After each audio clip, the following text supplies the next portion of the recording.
চাচা হেনা কোথায়? বাবা, হেনার তো গতকাল বিয়ে হয়ে গেছে। না, এটা আমি বিশ্বাস করি না। চাচা আপনি জানেন আমি হেনাকে অনেক ভালোবাসি, আর আপনি কিভাবে পারলেন তাকে বিয়ে দিতে? আর আমার কথা কি হেনাকে বলেন নাই আপনি?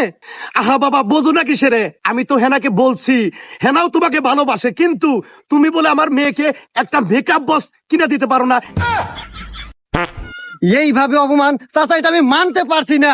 আপনি কার সাথে বিয়ে দিয়েছেন সেই জামাইয়ের নাম্বারটা আমাকে দেন, আমিও চিঙ্কু মাস্তান এটা আমি দেখে ছাড়বো, আমি হেনাকে ছিনিয়ে নিয়ে আসবো।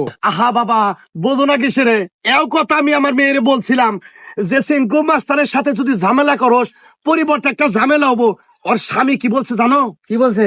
ওর স্বামী বলছে আমি হইলাম চার থানার এসআই, আমার সামনে চেঙ্কু মাস্তান আমি জেলের ভিতরে বইরা রাখবো একবারে। আচ্ছা বাবা, তুমি ঝামেলা করো না, ওর জামাইয়ের নাম্বার নাও।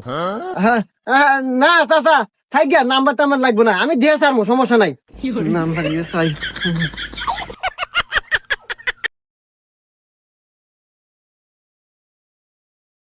চাচা, বাড়ি ঘর এত সাজানো কেন? আর হেনা কোথায়? হেনার বিয়ে হয়ে গেছে। না, আমি বিশ্বাস করি না। প্রেমের সমাধি